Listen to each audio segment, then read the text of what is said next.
Hello and welcome to another little post-processing video here on my channel.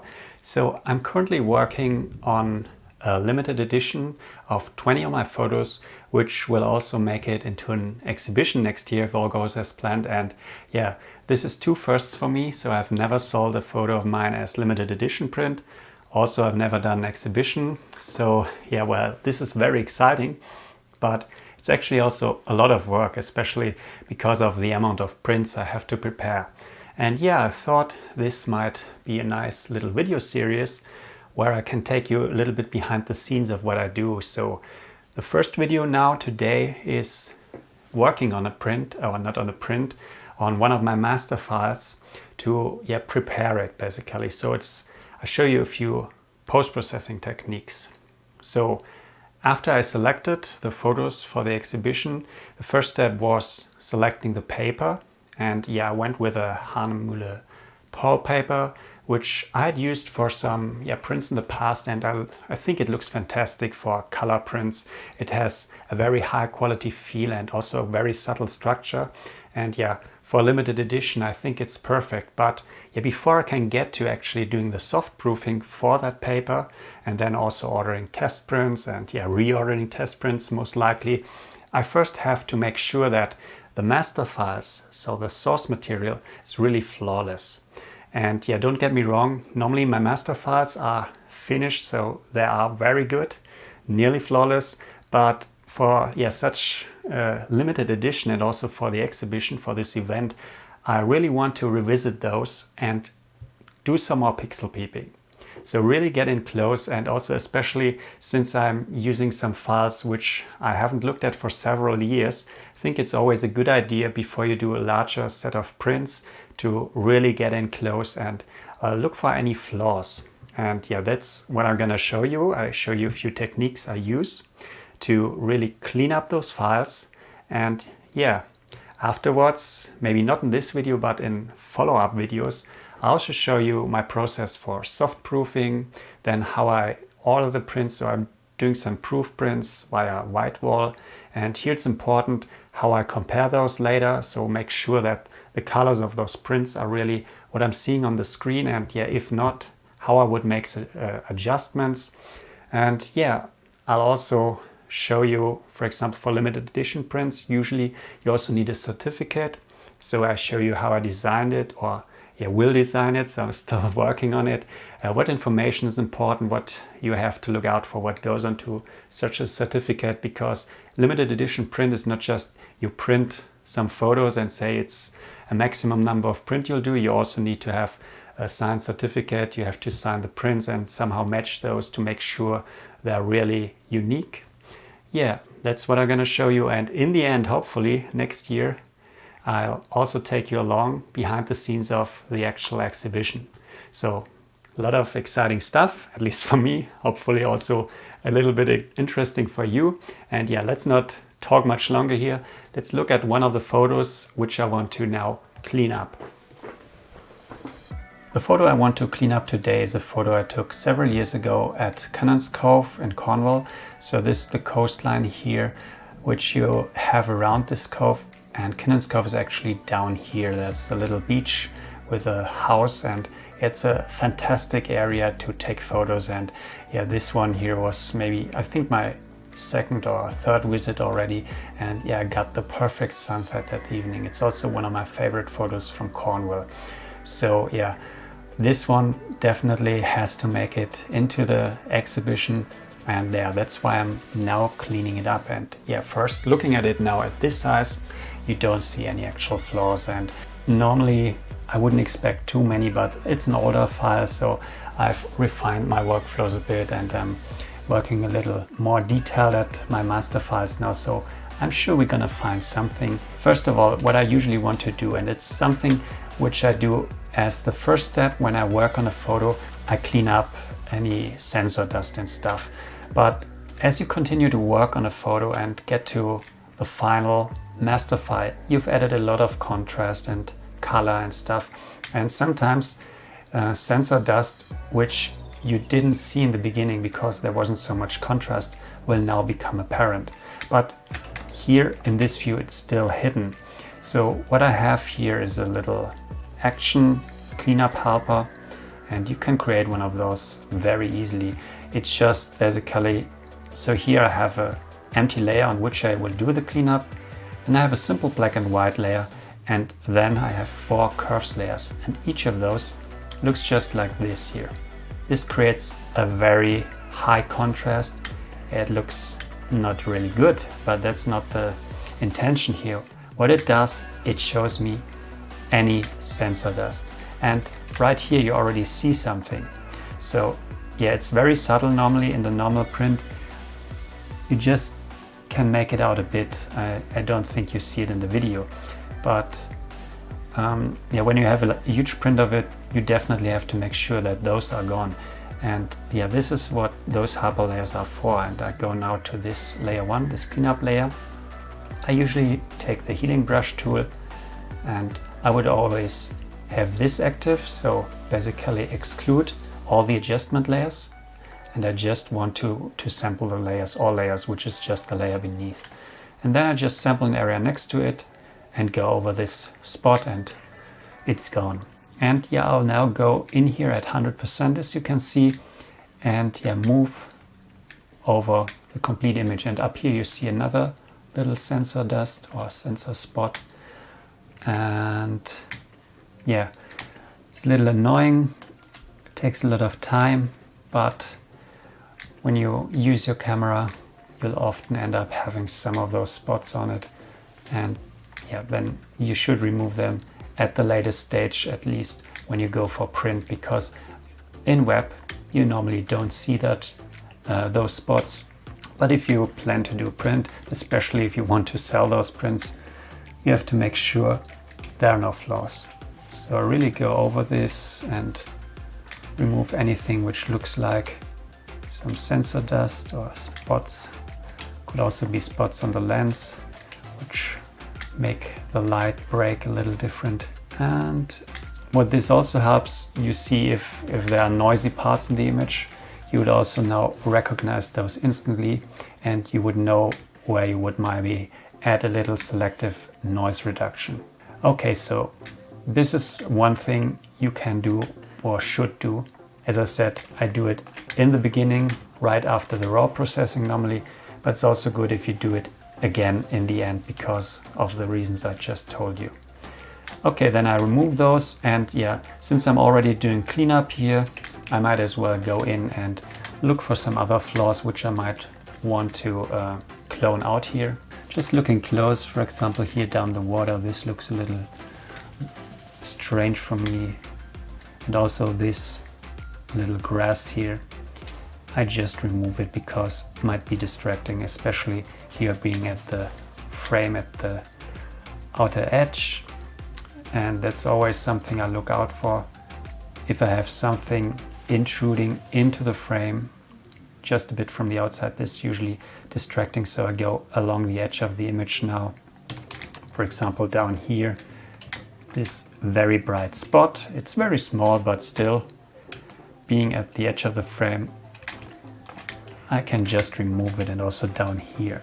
And that's very, very simple to just use the clone stamp or the healing brush.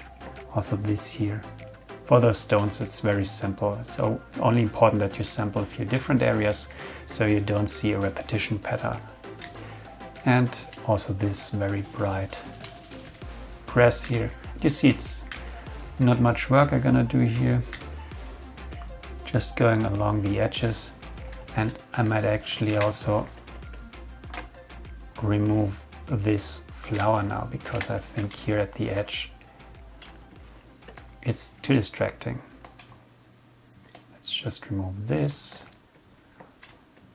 So just those small adjustments. Looking here, this flower, this one.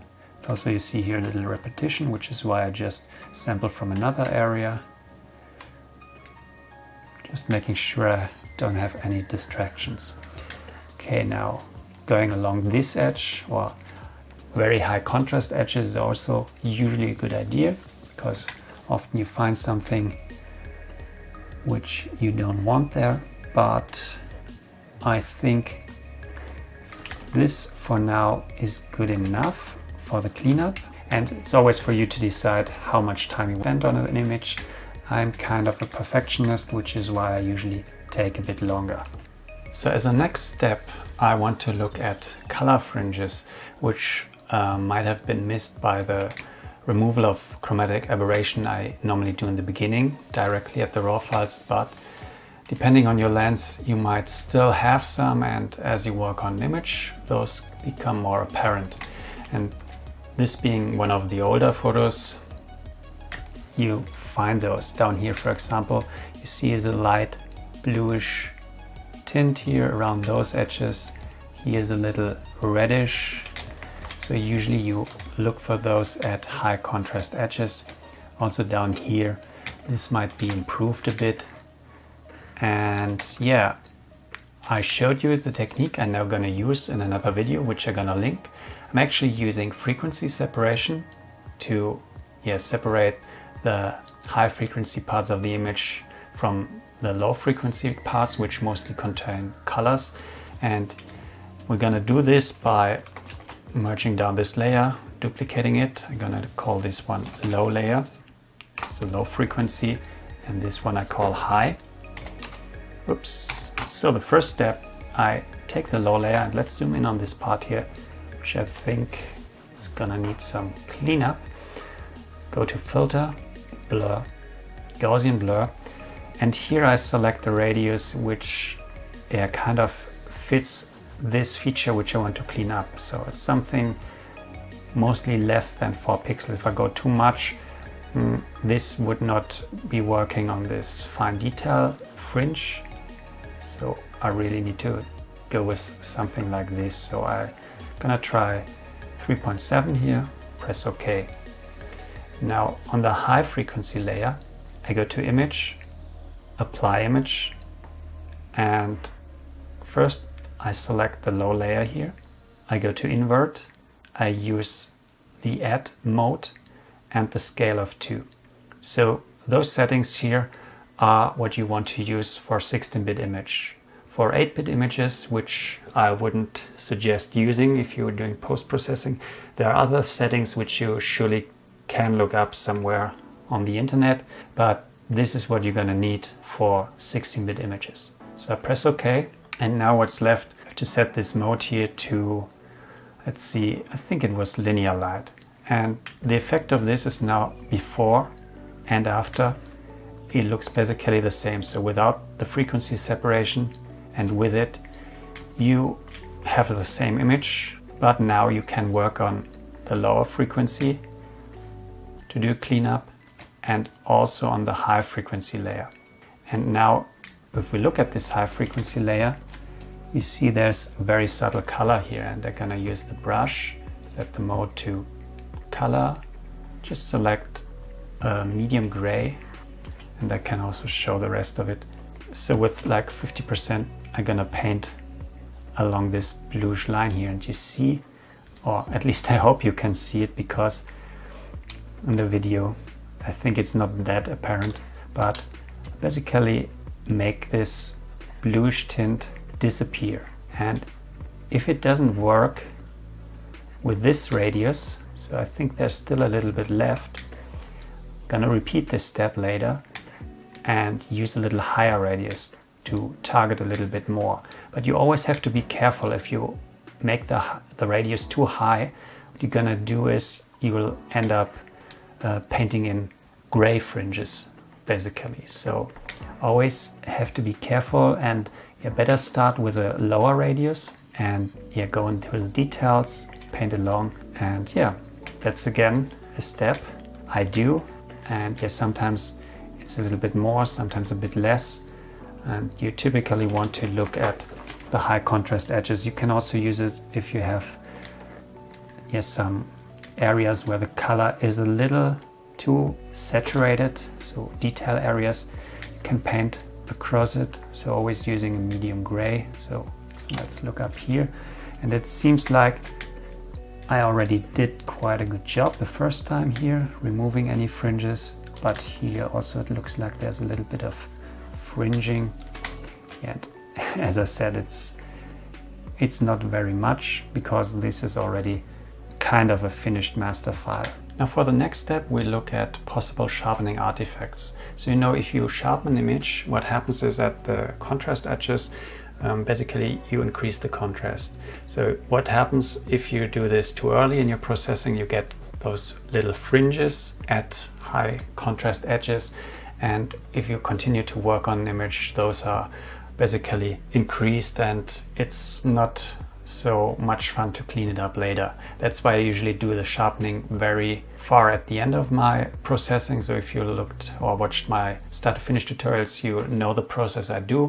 But what still happens, sometimes you end up with some of those artifacts, which we're now gonna look for, and I show you how to remove them.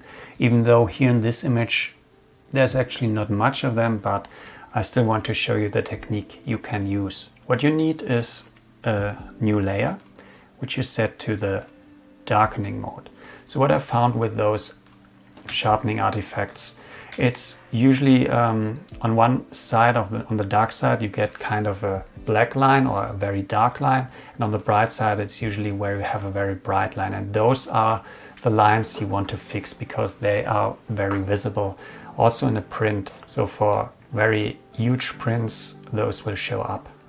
What I do, I take the clone stamp tool now, and remember I have this layer in darken mode, and what I can now do, if I find such edges, yeah, hopefully I find some.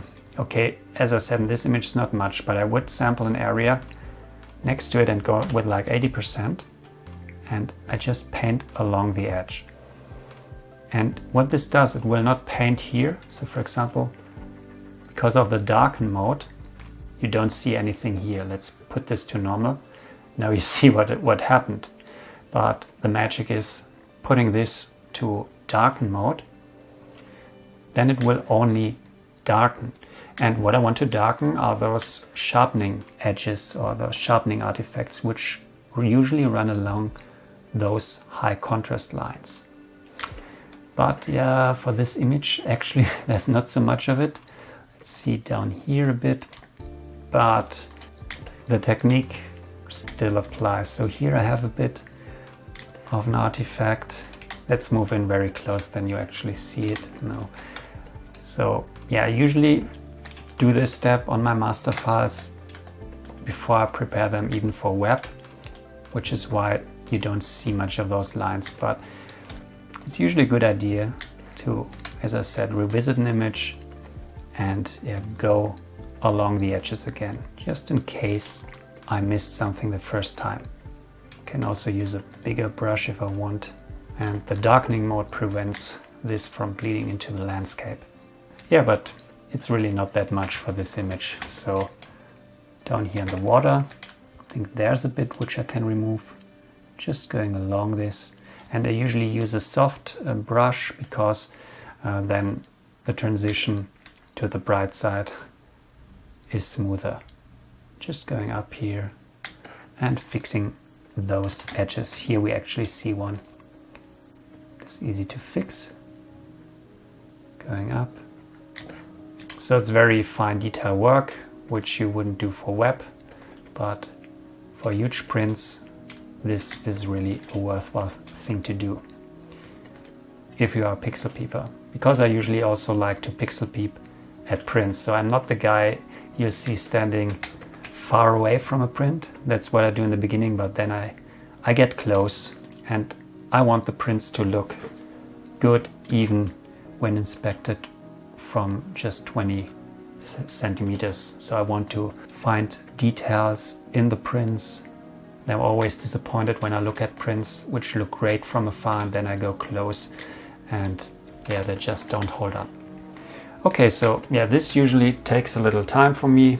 I go over the complete image, look for those edges, fix them. So now we worked on sensor dust, we worked on color fringes and sharpening artifacts, but there might also be some little flaws in the colors, and for this I'm gonna use a separate layer here, set this to mode color, and again I'm gonna go in a little closer and clean those up. For example, here this lens flare. So those spikes here coming from the sun. I think it's a little too colorful here, so I would sample something down here from the rock and with like 10% just remove a little bit of this orange. You can also use a darker one, go with like 5%, just take it out a bit. And you see this removes the color a bit, but I think I'm also gonna have to darken this part a bit.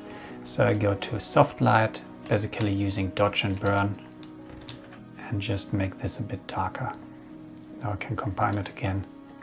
So it's often a combination of the two. So see the before and after. And if you go a little out here, I think this is nearly like a lens flare. And yeah, now it's a little bit less. And gonna look at some other areas. For example, here this area looks a little too bluish with 10%. Make it a little more brown like the surrounding rocks. Also this rock here, a little too bluish. So really can get in very close and look at some different areas. Also this here looks too blue, so sample one of the surrounding rocks and just remove a bit of this bluish tint so it looks more natural. And yeah, those color shifts you see here, they often happen if you work on an image. If you add contrast, you often get those kind of bluish tints in the darker areas. Also here's a little purple, doesn't look too good. Actually make it a little bluish, see the before and after, or even go with like a grayish area, grayish color, so before, after. And those are just subtle changes like all of them, because working on a master file there's usually not too much to do, but as you've seen, a few things still need fixing. See down here, this looks good. Up here, looking at those brighter areas, and here it's also a little bit too blue, so just go over it, remove a bit of that blue. And yeah, once I'm satisfied, I might also revisit this edge here and show you another technique which you can use. So let's first merge this down. So what happens when you use a color layer?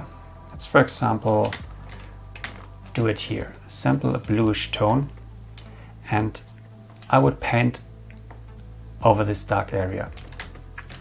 Go like 50%. This would get really blue.